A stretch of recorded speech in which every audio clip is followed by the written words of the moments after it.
దేవునామానికి స్తోత్రం. అందరికీ వందనాలు.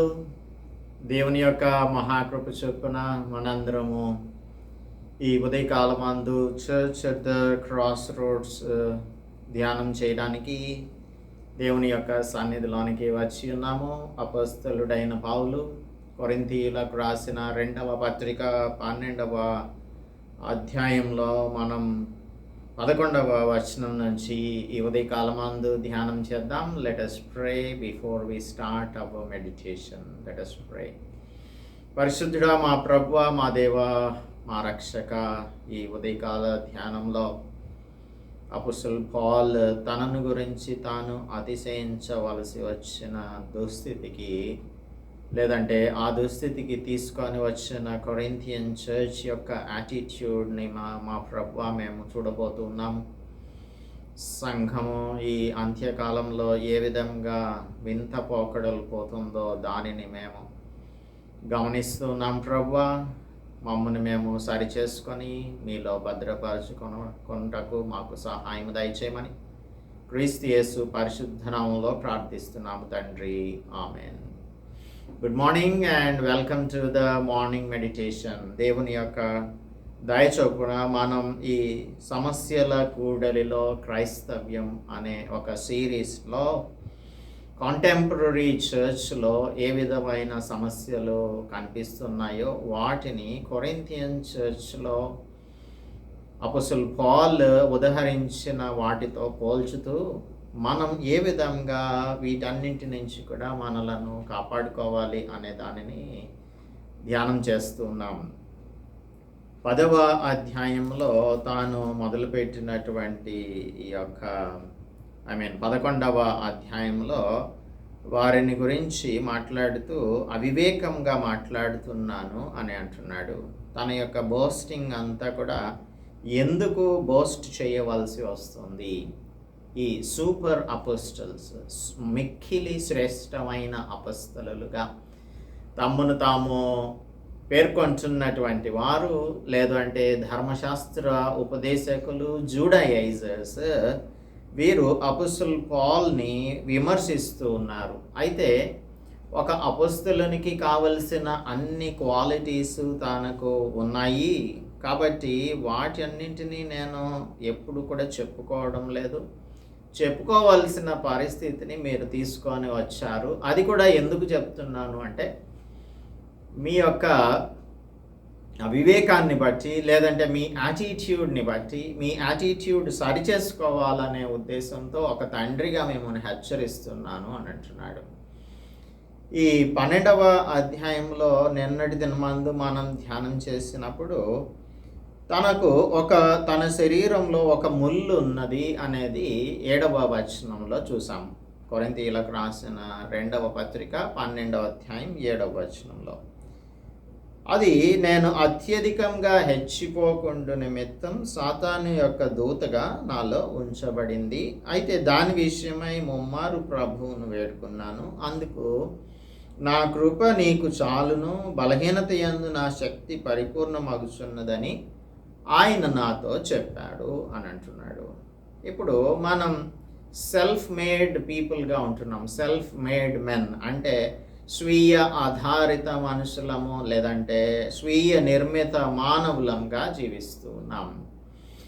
అంటే మన పైన మనకు అపారమైన నమ్మకం ఉంటుంది. వీ కెన్ డూ అని అనుకుంటూ ఉంటాం.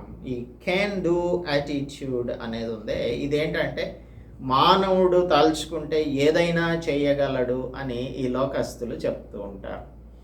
He can go into the moon, he can go into the space, he can send satellites, he can do any kind of innovation అని అనుకుంటూ ఉంటారు.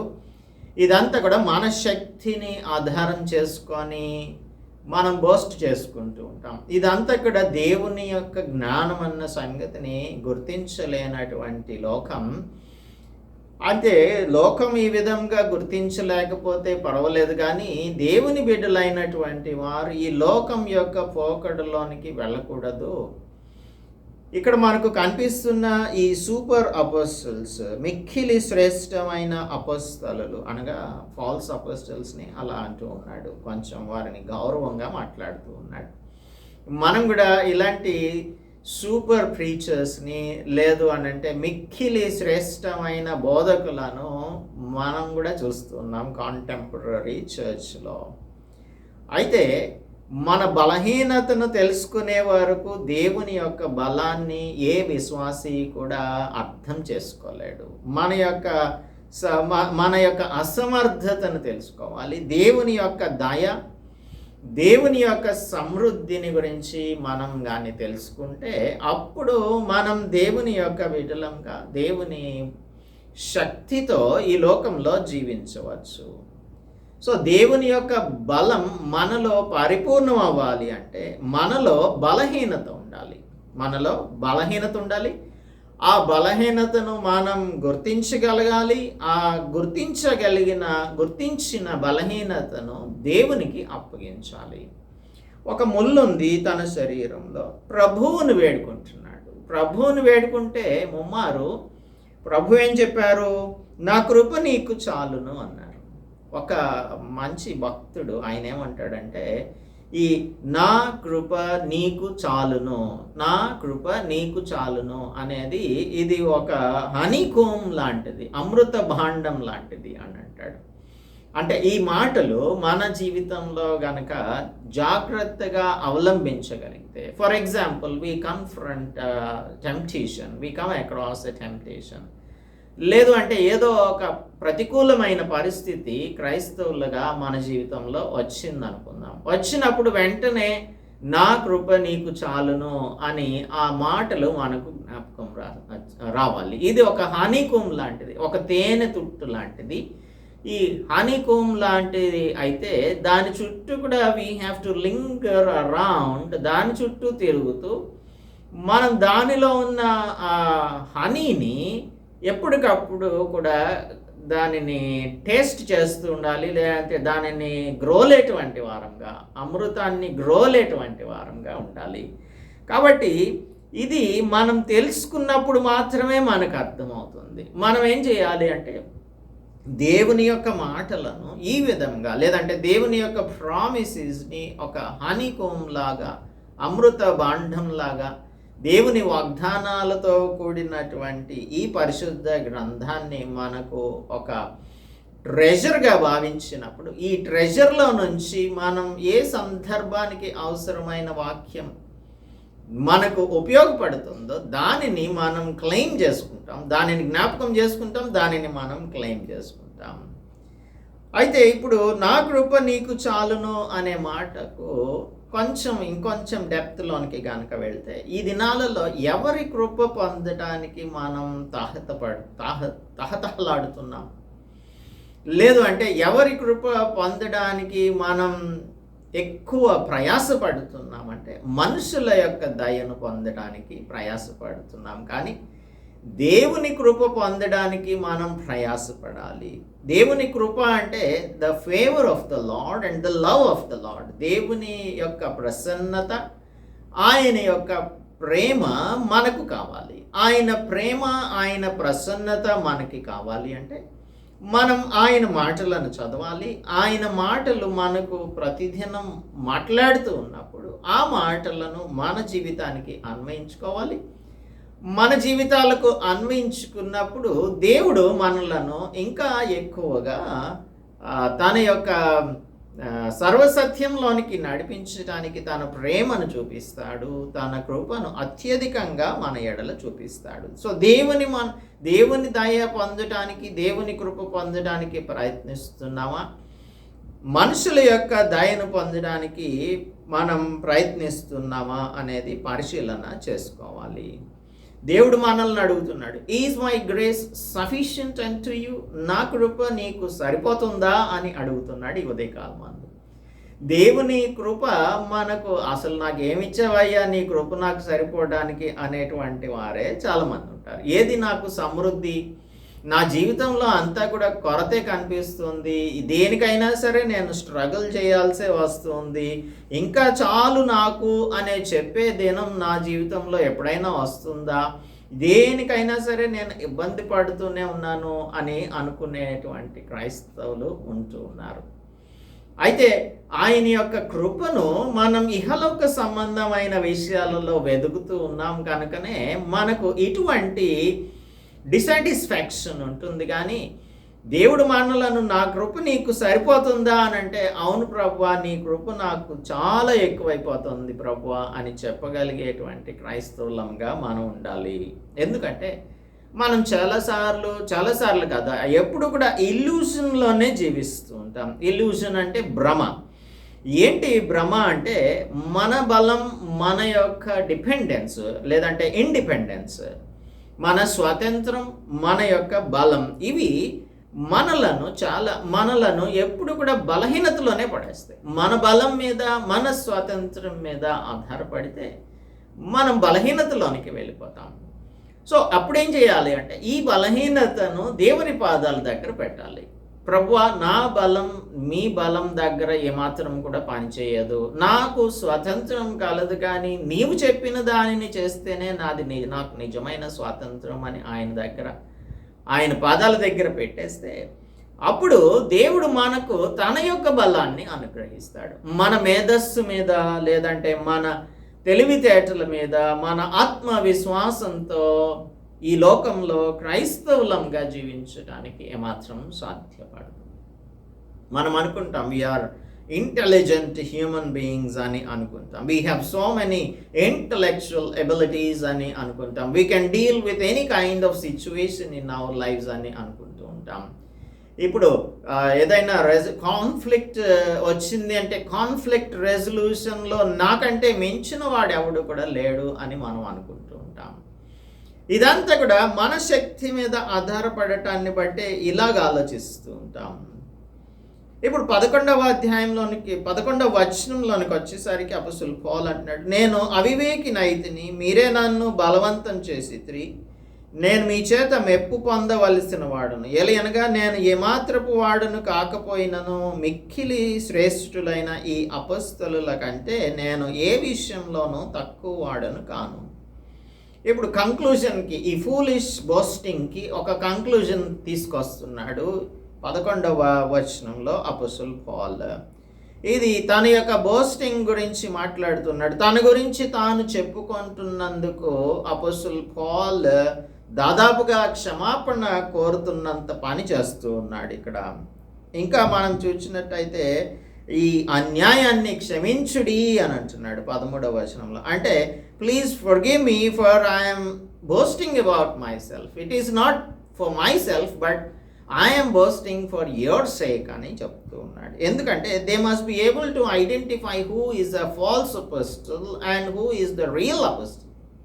నిజమైన అపోస్తలుడు ఎవరు, తప్పుడు బోధకులు, తప్పుడు అపోస్తలులు ఎవరు అనేది కొరింథియన్ చర్చ్ తెలుసుకోవాల్సి ఉంటుంది. అందుకే చెప్తున్నాడు, అతిశయించుట అవివేకమైనప్పుడు పౌలు ఎందుకు అతిశయపడుతున్నాడు అనేది ప్రశ్న. అయితే దానికి జవాబు ఏంటంటే కొరింథియన్ క్రిస్టియన్స్ శ్రేష్టమైన ఈ అపోస్తలుల ఎదుట పౌలు పక్షంగా మాట్లాడలేకపోతున్నారు, వారిని ప్రతిదండించలేకపోతూ ఉన్నారు.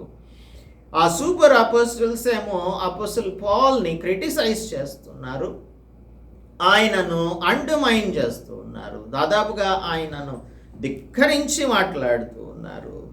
12వ వచనంలో అంటున్నాడు, సూచక క్రియలను అద్భుతములను మహత్కార్యములను చేయుట వలన అపొస్తలుని యొక్క చిహ్నములు పూర్ణమైన ఓరిమితో మీ మధ్యను నిజంగా కనబరచబడెను. అపొస్తలుడు పౌలు వీరితో పాటు 1.5 సంవత్సరం ఉన్నాడు.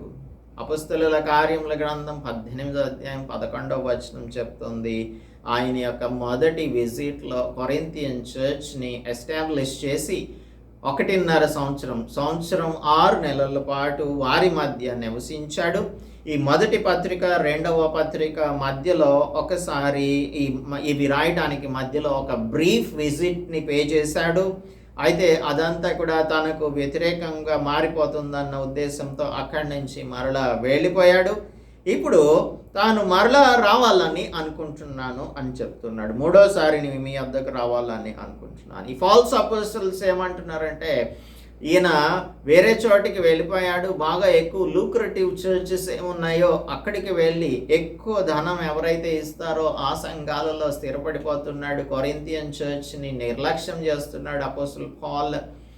ఎక్కడైతే ఫోడర్ దొరుకుతుందో అక్కడికి వెళ్ళిపోయాడు అని వారు చెప్తూ ఉన్నారు. సో ఈ శ్రేష్టమైన అపోస్తలులు ఆ సంఘం అంతటిని కూడా పాడు చేస్తూ ఉంటే వారికి అసలు నిజమైన అపోస్తలిక్ క్వాలిఫికేషన్స్ లేవు. అంత కన్ఫ్యూజన్ని క్రియేట్ చేసేస్తున్నారు. కానీ అపోస్తలుడు పౌలు యొక్క సూచక క్రియలు, అద్భుతాలు, మహత్కార్యాలు ఇవన్నీ కూడా అపోస్తలుని యొక్క చిహ్నాలన్నీ కూడా వారి మధ్యన కనబరచబడ్డాయి. అపోస్తలుల కార్యముల గ్రంథం 19వ అధ్యాయం 12వ వచనంలో చూచినట్టయితే అక్కడ అందరికీ కూడా స్వస్థతలు వస్తున్నాయి. అపోస్తలుడు పౌలు యొక్క కర్చీఫ్స్ ముట్టుకుంటే లెట్ us see here 19వ అధ్యాయం 12వ వచనంలో, మరియు పౌలు చేత విశేషమైన అద్భుతములను చేయించాడు దేవుడు. అతని శరీరమునకు తగిలిన చేతిగుడ్డలైనను నడికట్లైనను రోగుల యొద్దకు తెచ్చినప్పుడు రోగములు వారిని విడిచెను, దయ్యములు కూడా వదిలిపోయాను.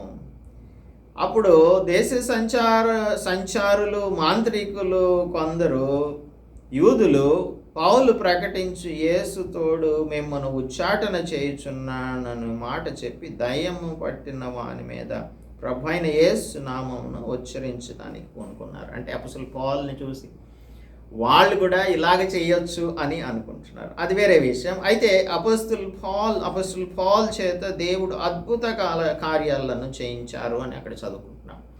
అటువంటివి ఇక్కడ రికార్డ్ చేసి ఎక్కడ కనిపించలేదు. కానీ ఇవి అని వీరి మధ్యన కూడా కొరింథియన్ చర్చ్లో కూడా సూచక క్రియలు, అద్భుత కార్యాలు, మహత్కార్యాలు అన్నింటినీ కూడా అపోస్తలుడు పౌలు చేత దేవుడు చేయించాడు. ఇవన్నీ మీరు చూచారు కూడా అని చెప్తూ, నేను మీకు భారంగా ఉండకపోతినని అను విషయం తప్ప మరి ఏ విషయంలో మీరు ఇతర సంఘముల కంటే తక్కువ వారైతిరి?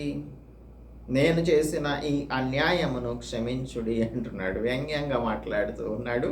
ఎందుకంటే అపోస్తలుడు పౌలుకి మిగిలిన చర్చెస్ వారు, మాసిడోనియన్ చర్చెస్ వారు సహాయం చేస్తూ ఉంటే ఆ వారి దగ్గర నుంచి తీసుకున్న సహాయంతో కొరింథియన్ చర్చ్లో వచ్చి సేవ చేస్తూ ఉండేవాడు.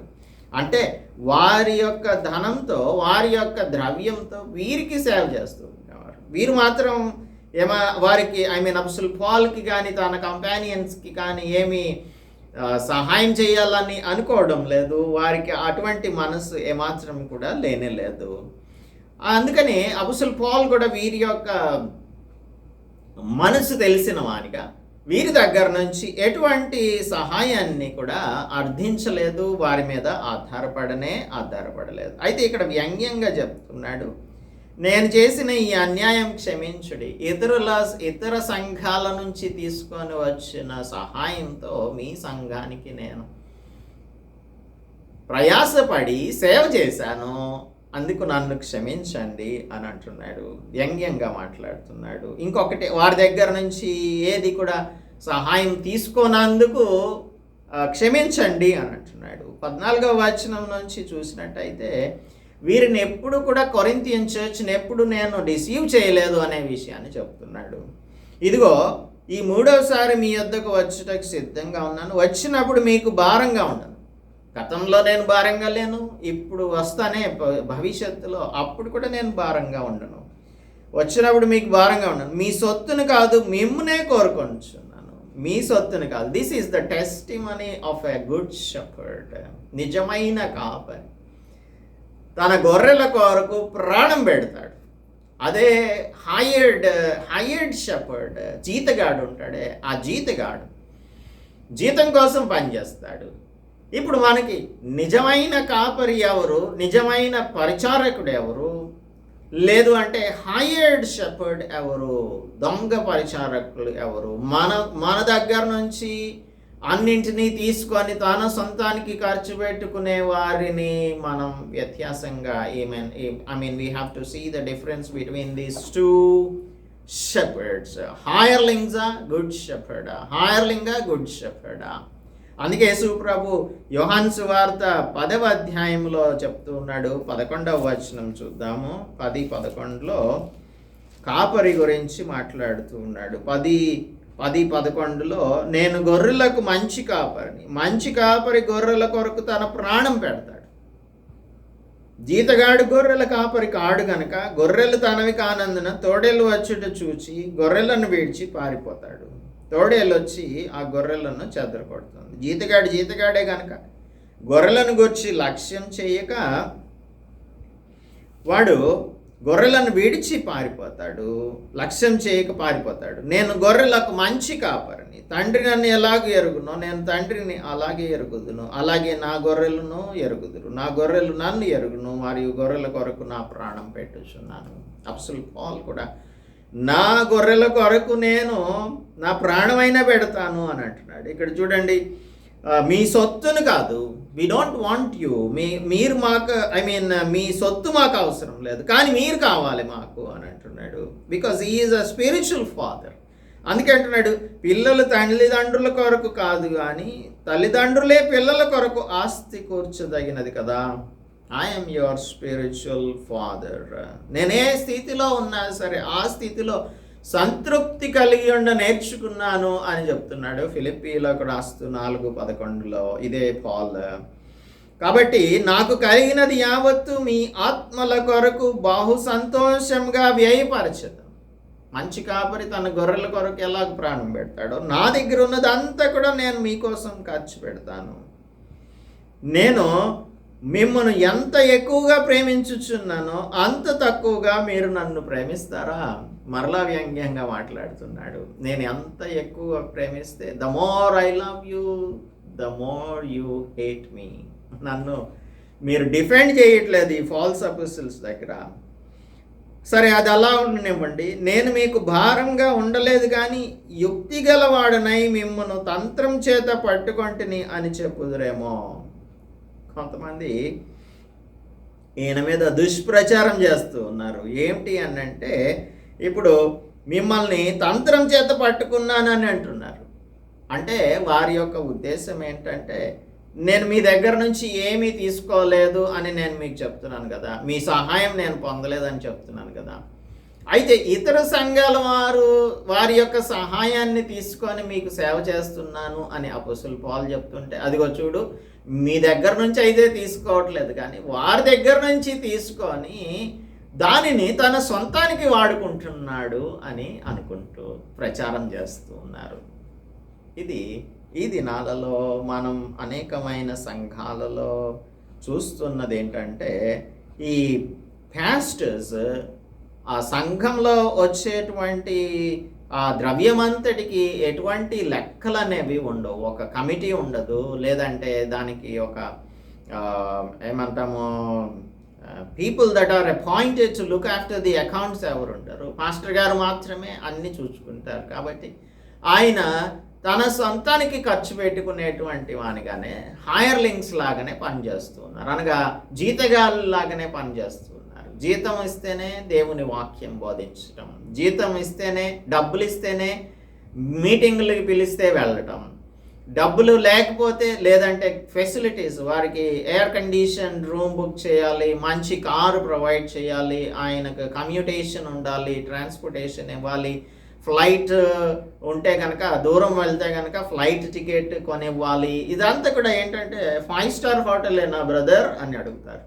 ఏ హోటల్ బుక్ చేస్తున్నారు? ఏసీ అయినా, 5 స్టార్ అయినా, 5 స్టారా 3 స్టారా ఇలాగ అడిగేటువంటి వారు, ఇలాంటి వారు అందరూ కూడా ఉంటూ ఉన్నారు. కానీ అపోస్తలుడు పౌలు ఎప్పుడు కూడా మోసపు ఇచ్చి తంత్రం చేత ఎవరి దగ్గర తీసుకోలేదు, ఎవరికి భారంగా ఉండలేదు. నేను మీ వద్దకు పంపిన వారిలో ఎవరి వలన అయినను మిమ్మల్ని మోసపు ఇచ్చి అర్జించుకొంటినా? Did I take any advantage from the people whom I sent to you?